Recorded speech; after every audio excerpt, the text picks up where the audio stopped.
Una noticia que dio la vuelta al mundo y nos impactó a todos fue el fuego en el Amazonas. Y cuando hablamos de sus consecuencias, podríamos enumerar muchísimas, como un aumento en la temperatura en el planeta, las sequías en algunas partes, las inundaciones en otras. Pero cuando comentamos sobre esto, mucha gente dice, bueno, pero ¿esto cómo va a impactar a nuestro país si verdaderamente Brasil o el Amazonas se encuentra tan lejos?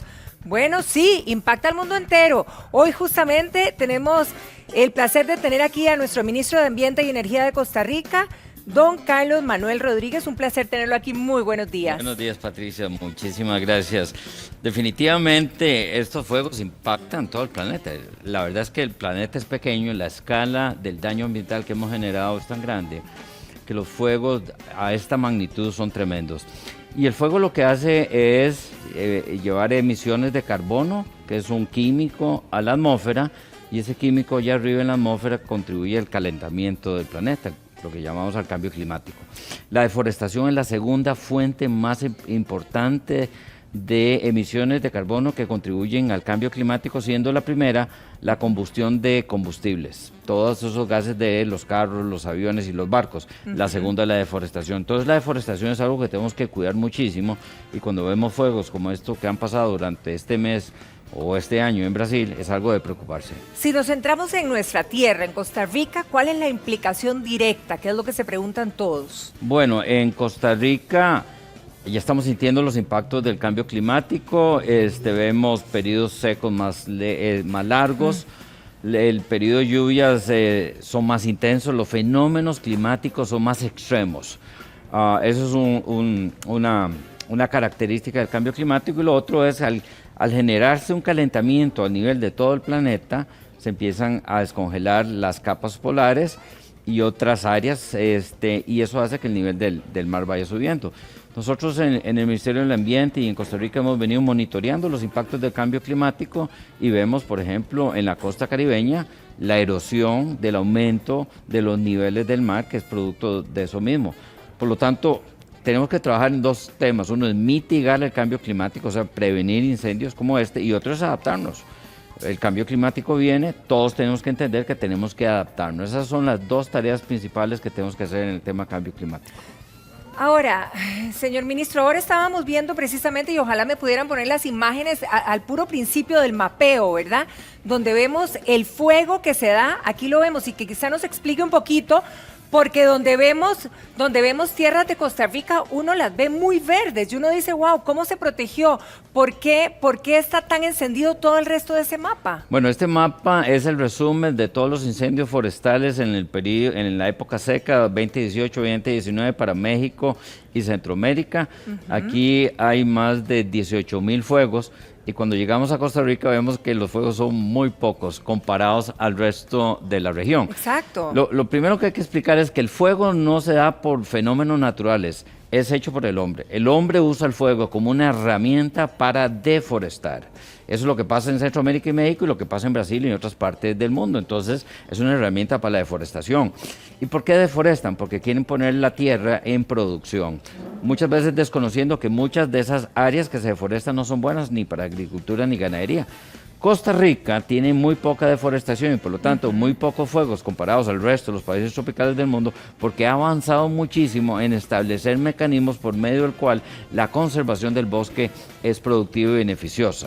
Uno de los ejemplos es el turismo. El turismo vive de la conservación, vive de la biodiversidad, promueve la visitación a los bosques, y eso hace que el bosque tenga un valor que sea superior a, digamos, a dedicarlo a ganadería. O el programa de pago de servicios ambientales, que es un programa en donde a los dueños de bosques se les paga por fijar carbono. El pago es más atractivo que tener vacas. En Costa Rica es con pocas excepciones, es muy poco rentable tener ganadería. Entonces, hay otras actividades que pueden ser más rentables que la ganadería, y Costa Rica ha sido inteligentemente suficiente para poder crear mecanismos. Entonces, a la gente en Costa Rica no le interesa deforestar, usar el fuego y deforestar versus el resto de los otros países. Ahora, ¿qué pasa? Porque también sabemos que impactan el tema del agua. ¿Cómo está la situación de las reservas del agua en nuestro país? Eso es terrible a nivel mundial. O sea, el cambio climático, una de las cosas que más impactos va a tener es sobre la disponibilidad de agua dulce. y sin duda eso es algo muy, muy crítico.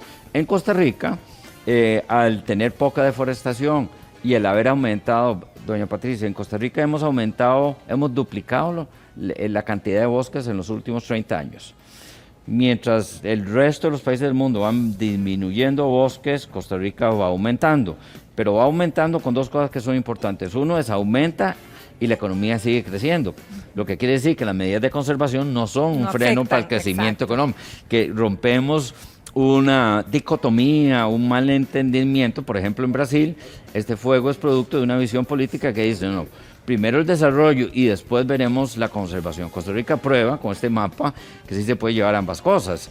Entonces, esa recuperación ha hecho que las fuentes de agua en Costa Rica estén mucho mejor preservadas que si las viéramos o las seguimos deforestando como en el resto de Centroamérica. Eso es un poco lo que llamamos esa adaptación al cambio climático. Tenemos que saber dónde están nuestras fuentes de agua, exacto, cómo las vamos a proteger para que nos sigan nutriendo de agua aquí a 50 y 100 años. Y ya tenemos en el Ministerio del Ambiente todo un trabajo que focalizamos alrededor de ser más resilientes al cambio climático en el sector hídrico. Bueno, esas son buenas noticias para nosotros, definitivamente.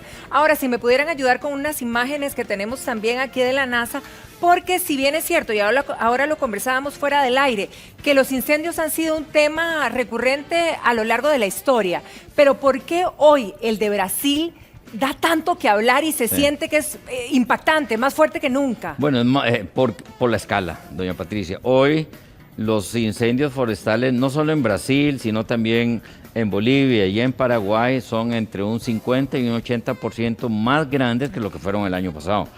Y ya los del año pasado de por sí ya eran grandes y claro, venían esa tendencia al alta. Así que hay un pico tremendamente grande que se asocia con una política de un nuevo gobierno en el Brasil, y eso es lo que preocupa. Pero también preocupa que el Brasil o la Amazonia, que son 9 países que comparten un bosque muy grande de la cuenca del río Amazonas, es el gran reservorio de carbono del mundo. Si nosotros estamos luchando para revertir el cambio climático y deforestamos eso, no vamos a tener ningún chance de lograr los objetivos de cambio climático a nivel global, y las implicaciones van a ser graves. Ahora, se habla de dos temas diferentes que a uno lo confunde. Sequías por un lado, inundaciones por el otro. ¿Qué partes o qué zonas del mundo, verdad, estarían realmente afectadas para que esto implique de una manera seria? Bueno, hay definitivamente las áreas secas van a ser recontra secas y las partes húmedas se van a volver áridas. Hay los escenarios que nos presentan los científicos nos indican que vamos hacia el cambio climático, va generando mayor sequedad a lo largo y ancho del planeta. La oferta de agua hídrica va a estar muy, muy limitada, y de ahí que tenemos que hacer acciones para mitigar ese cambio climático. Y la preocupación es que el Amazonas es la cuenca con más agua en el planeta. Y entonces, si seguimos deforestando, los beneficios que nos da a nivel del planeta van a mermar, van a impactar al mundo entero. Van a mermar y vamos a tener un montón de problemas, no solo el cambio climático. El cambio climático va a generar migrantes climáticos, gente en países que ya no pueden producir su alimentación, que van a moverse a otro país. Por ejemplo, hay una región en Centroamérica que se llama el Trifinio, donde conjugan Honduras, Guatemala y El Salvador. Áreas muy degradadas, campesinos muy pobres, que el cambio climático hace que su producción agrícola cada vez sea más limitada, y ellos normalmente, y los hijos de ellos, migran hacia el norte. Con lo que está pasando en Estados Unidos con sus políticas de contención de la migración, ¿para dónde van a migrar? Para esta verde Costa Rica que tenemos. De aquí que nosotros en el Ministerio del Ambiente trabajamos también mucho a nivel regional. Claro. Esa experiencia verde Costa Rica queremos llevarla a Centroamérica. Yo mañana voy a El Salvador a una reunión de ministros de Ambiente a hablar exactamente de estos temas. Ahora, si retomamos nuestra tierra, por ejemplo, Guanacaste, que per se ya ha venido teniendo sequías y problemas de sequedad, ¿pudiera ser impactado por este fenómeno o este problema que se dio en el Amazonas hoy? Sí, claro. Guanacaste es el Pacífico seco de Costa Rica. Son bosques secos y son propensos al fuego. Aún lo anterior, Guanacaste ha aumentado 40% su cobertura forestal. Y eso se debe a que no solamente hemos creado incentivos positivos, sino que los guanacastecos se han organizado. Tenemos brigadas de bomberos que le ayudan al gobierno. Ya no es el Ministerio del Ambiente solo o el Ministerio del Ambiente y el Cuerpo de Bomberos, ya son las comunidades organizadas. El otro día con la primera vicepresidenta, doña Epsi Campbell, estuvimos con un grupo de bomberas forestales. Tenemos 150 bomberas forestales, ¡Qué bien, mujeres. qué bien, en buena hora! Súper aguerridas Sí. y súper profesionales, con Sí. una pasión y un compromiso. O sea, ese es el producto, por eso tenemos una Costa Rica verde, bomberas forestales, incentivos positivos, turismo, áreas protegidas, o sea, todos esos elementos se conjugan positivamente para que tengamos una Costa Rica que se vea afectada muchísimo menos que el resto de la región en temas de incendios forestales. Y que sigamos trabajando en esa conciencia de Así mantenerla así y creciendo con este norte y protegerla. Ministro, muchísimas gracias, un placer haberlo tenido aquí. Y bueno, dentro de todo, hoy, para los que no conocemos bien de esta materia, pues de alguna manera hay un alito de tranquilidad en el trabajo que se está haciendo. Que pase muy Muchas feliz gracias, día. doña Patricia. Muchísimas gracias. Nosotros continuamos 8:55 de esta mañana y nos vamos con Andrés.